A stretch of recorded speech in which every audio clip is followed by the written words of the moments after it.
અંકલેશ્વરના ગણેશ સ્ક્વેર સ્થિત પિઝા શોપમાં આગ લાગી હતી। આગ લાગતા ધુમાડાના ગોટે ગોટા દૂર દૂર સુધી ફેલાયા હતા। આગને પગલે અફરાતફરીનો માહોલ સર્જાયો હતો।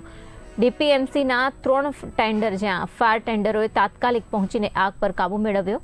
પ્રાથમિક તપાસમાં શોર્ટ સર્કિટથી આગ લાગી હોવાનું અનુમાન છે।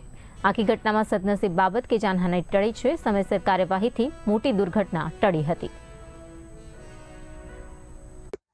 આજે અંદાજિત 3:45 વાગે એક ફાયર કોલ આવ્યો હતો કે ગણેશ શોપિંગ સેન્ટર પાસે કંઈક આગ લાગેલી છે 2 થી 3 દુકાનમાં। એટલે તરત જ અમારી ગાડી ઘટનાસ્થળ પર રવાના થઈ અને ઘટનાસ્થળ પર પહોંચ્યા પછી જાણવા મળ્યું કે આગ થોડું વિકરાળ સ્વરૂપ ધારણ કર્યું હતું। એટલે અમે તરત જ બીજી ગાડીઓ પણ ઘટનાસ્થળ પર મોકલી અને આગને ખૂબ જ ઓછા સમયમાં કાબૂમાં કરવાનો કોશિશ કરી હતી। અંદાજિત 3 કલાક જેટલા સમયમાં અમે આગ પર સંપૂર્ણ કાબૂ મેળવી લીધો છે અને હાલ કુલિંગ પ્રોસેસ ચાલુ છે।